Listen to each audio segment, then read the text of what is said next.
Hi, everybody, and welcome to Love Fraud Live. Let's talk about fireworks, the really dangerous kind. These are the fireworks that you feel exploding all around you early in your relationship with someone who later turns out to be a sociopath. I'm Donna Anderson, author of lovefraud.com and host of the True Lovefraud Stories podcast. After betrayal by a sociopath, I help you to understand what happened, put down the emotional burden, and move forward. Tonight, I will explain 10 reasons why the fireworks of a romance with a sociopath really are duds. At the end of my short presentation, I'll answer your questions. Please subscribe to Love Fraud Live. You'll be notified about all of my upcoming YouTube videos. Okay, let's get started. I'm going to describe what you see and experience early in your relationship with a sociopath, and then I'll tell you what is really going on. So here's the first scenario. You're getting nonstop texts, emails, and social media postings telling you how wonderful you are. The reality is you're not the only one receiving them. The internet and social media make it easy for sociopaths to work multiple targets at once, and they do. I know this one from experience. I met my sociopathic ex-husband, James Montgomery, during the very early days of online dating. He posted an ad at love at AOL. I responded, and so did multiple other women. Montgomery figured out that I was the juiciest target. Lucky me. We dated. We married. He wiped me out financially. And the entire time that we were together, he was still searching for other women online. Sociopaths live their lives by exploiting and manipulating others. Therefore, they are always trolling for new targets. All they have to do is get on the phone or computer, log into a dating app, Facebook or Instagram, and find people who may be vulnerable. It's easy, and they do it 24/7. Here's the second scenario. You experience conversations that last for hours. The reality is that the sociopath is pumping you for information, which he or she will later use as ammunition. Early in an involvement with a potential partner, it's normal to share information about yourself and what you want in a relationship. Sociopaths listen to you. They listen intently. You interpret this to mean that they are so smitten with you that they are hanging on to every word. Well, they are, but it's not because they want to understand you. They are looking for weaknesses, vulnerabilities, and wounds within you that they can later use to either control or blackmail you. Here's number 3 scenario. You hear the phrase, "we're soulmates," and you feel like you found the person you've been waiting for all your life. Well, the reality is that the soulmate proclamation isn't some deep truth springing forth from the sociopath. It's a tactic that they know works because they've used it before. Sociopaths study you, figure out what you're looking for, and then turn themselves into that person. You think you've met your dream partner, and when in fact what you've met is the mirror image of yourself, at least for a while. Eventually, once you're well and truly caught in the net, the act stops. Your partner no longer shares your values and interests, and you wonder what happened to the man or woman who had so much in common with you. Well, it's not that the person has disappeared. The man or woman that you thought was your soulmate, in fact, never existed. Here's scenario number 4. You experience nonstop dates, get-togethers. The sociopath always wants to be with you. The reality of this, the sociopath knows that you're hooked, and he or she is reeling you in. The beginning of an involvement with a sociopath can be fun, exciting, and romantic. I corresponded with my ex-husband, James Montgomery, via email on AOL.com for a month. He told me all about his achievements, which I later found out were all lies. And he also told me how excited he was to find me. Once we met in person, Montgomery wanted to see me almost every day. Soon we had sex, and from that point on, he wanted us to mark our calendars where we would spend each night, his place or mine. I felt like Montgomery simply couldn't get enough of me, and he was the one. But he was determined that I was hooked, and then he went in for the kill. Montgomery quickly proposed and then started asking me for money. I thought he loved me and foolishly gave it to him. Here's number 5. You receive cute little gifts or even expensive gifts. Well, the reality is that there's a good chance that the gifts are either recycled or stolen from another partner. I experienced this one as well. Eventually, I discovered that Montgomery was cheating on me and started contacting the other women. I remember when I first met my sociopathic ex-husband's mistress. She opened her bag and pulled out necklaces, bracelets, and earrings that Montgomery had given her. She asked if any of them were mine. Well, yes. She had several bracelets, including one gold one, that I didn't even realize were missing. She had a pink crystal necklace. It wasn't mine, but I had one just like it. So my ex was stealing from me and giving to her. And when he did buy gifts, he bought for all of his women at once. Here's scenario number 6. You experience wild, passionate, rock-your-world sex. Well, the reality is that sociopaths, both male and female, have excess testosterone. They engage frequently and get bored easily. You are, and always will be, one of many partners. Many people have told me that the sex they had with the sociopath was amazing, best they ever experienced. So why is this? Well, with all that testosterone, sociopaths start young and get lots of practice. They pursue sex unrelentingly.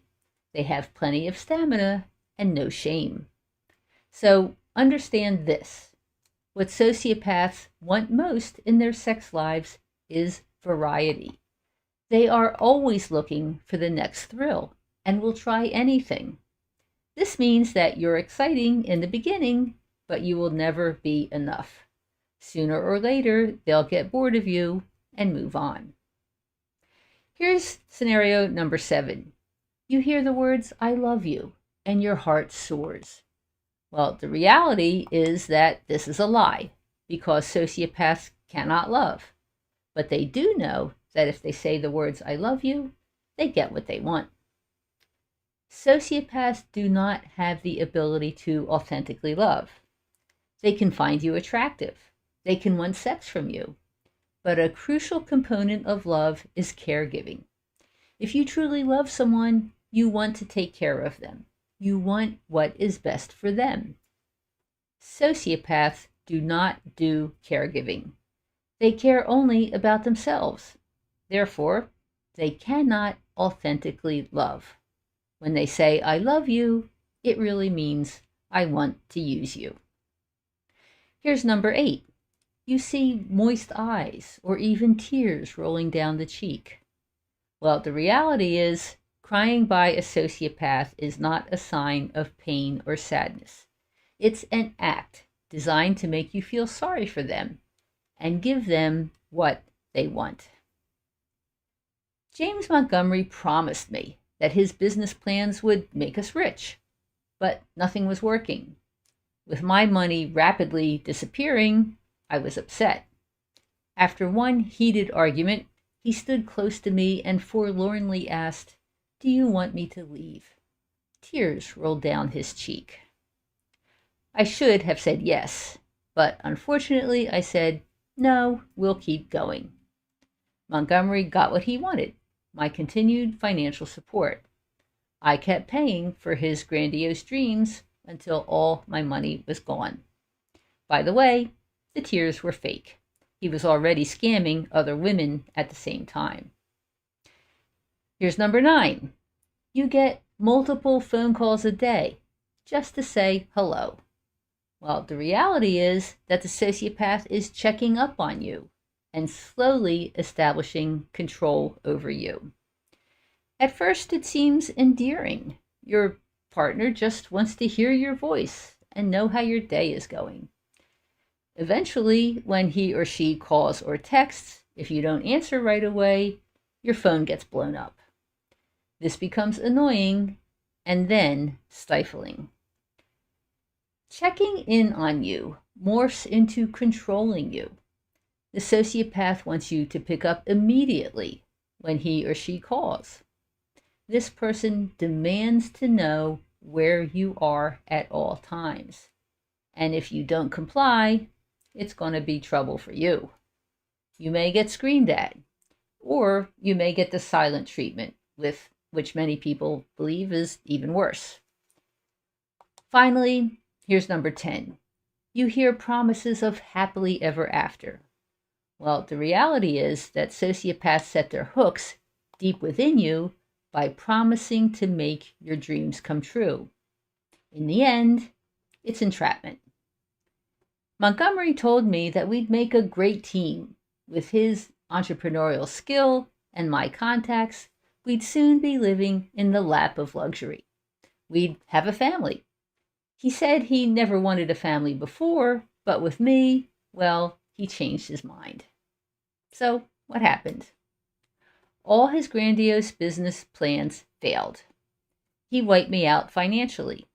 He cheated with at least 6 different women during our 2.5 years of involvement. He had a child with one of those women. And then, 10 days after I left him, he married the mother of the child. It was the second time that he committed bigamy. I wanted financial success. I wanted a family. I wanted my own happily ever after. Montgomery promised it all and delivered none of it. My involvement with James Montgomery started out bursting with fireworks. I was excited. I was thrilled.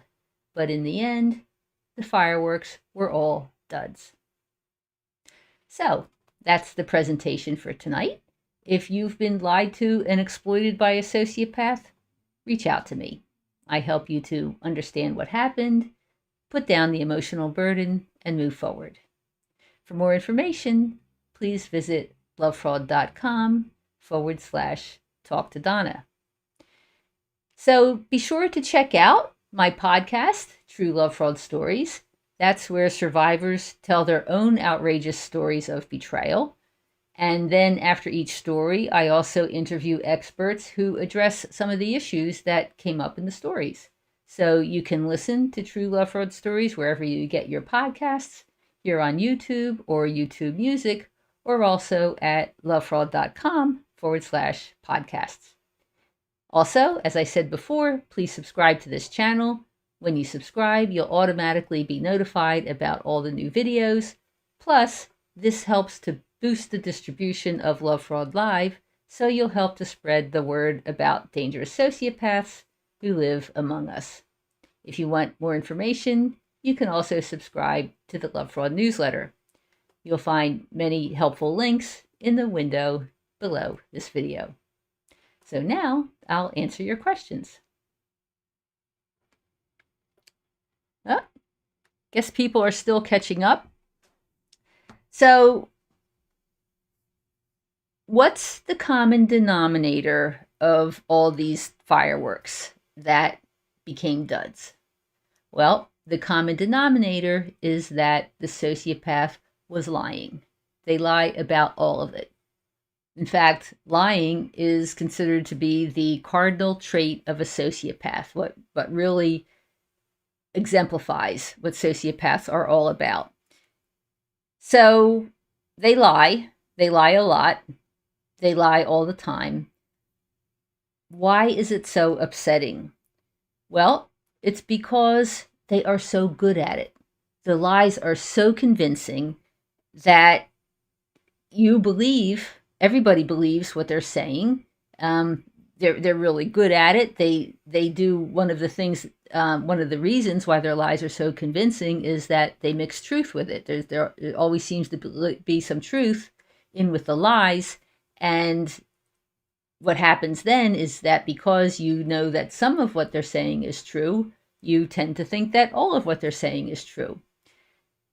And then sooner or later, you realize that none of it was true.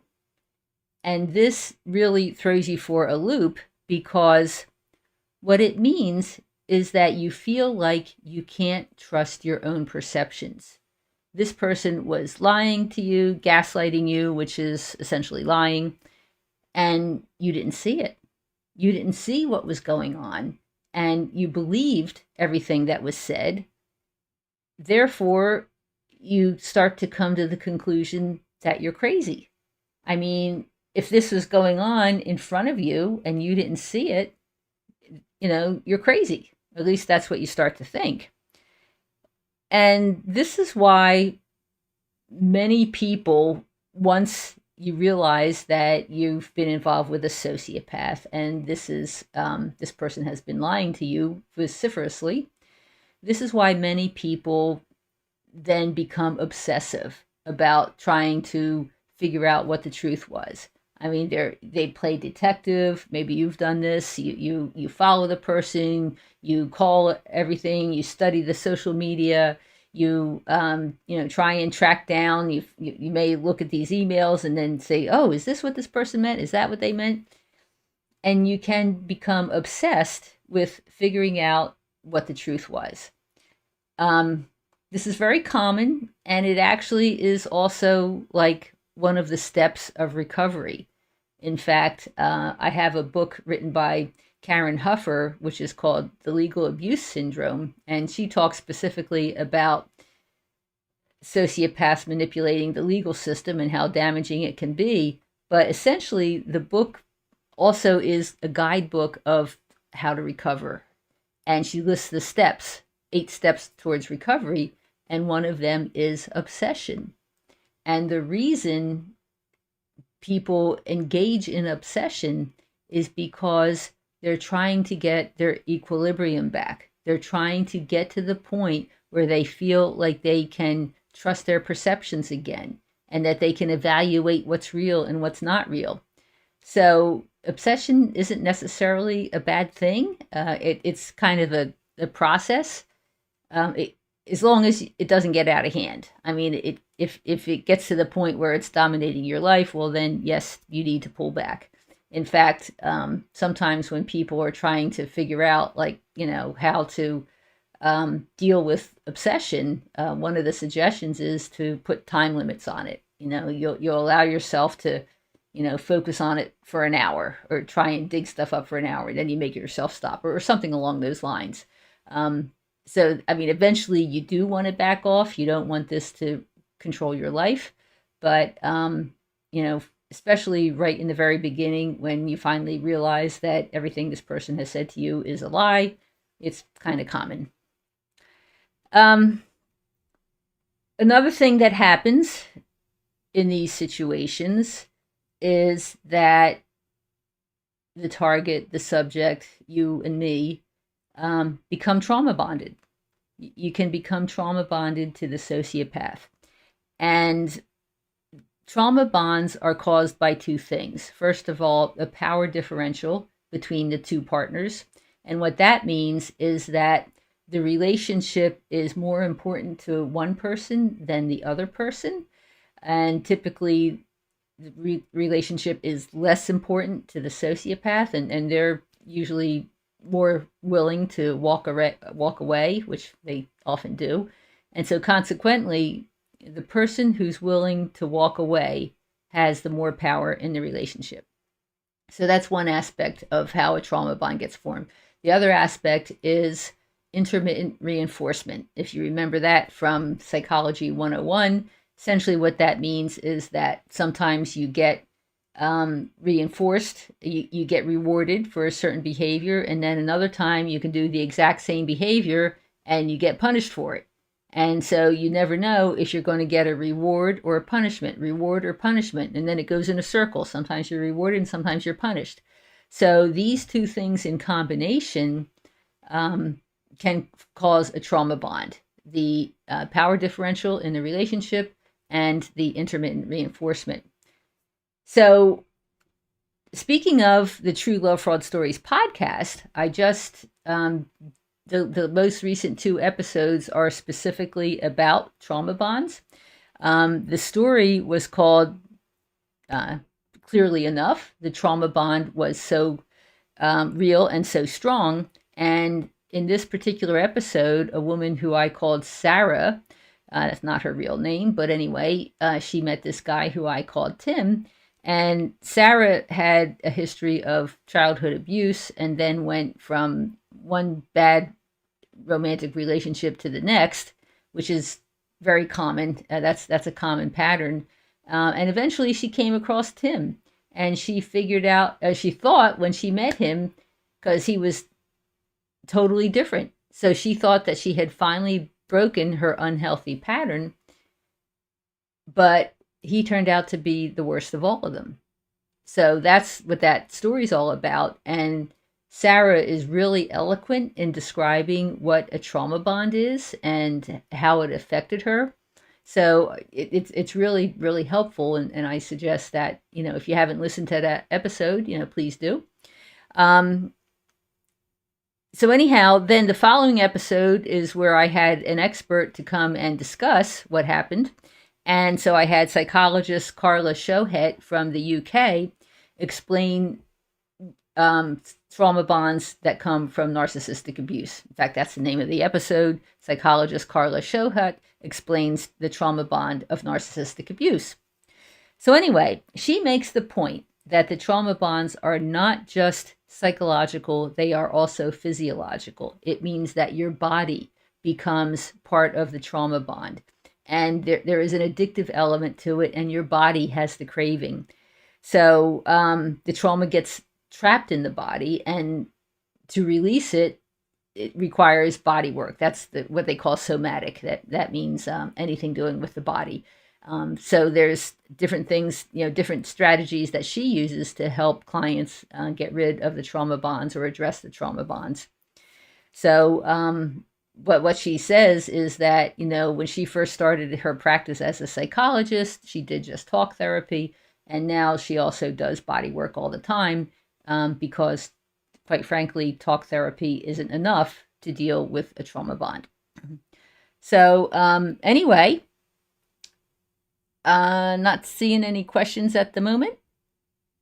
So I just have one last announcement. There will be no YouTube show next week because I'm actually going away for training on learning how to do EFT tapping, emotional freedom techniques tapping, with Dawson Church, who's an expert in the field. And essentially what this is body work. I'll have the skills to help people release their trauma bonds or any other emotions that are trapped within the body. And in my view, that's the real path to healing. The real path to healing is getting the emotions out, getting the energy out from all these different experiences. Because, when we go through all these fireworks that turn out to be duds, and then, we discover the lies, and then we realize we're trauma bonded. Well, how do you deal with that? And as Carla Shohet says, you deal with it through body techniques, and EFT tapping is a body technique that has been proven to be very effective.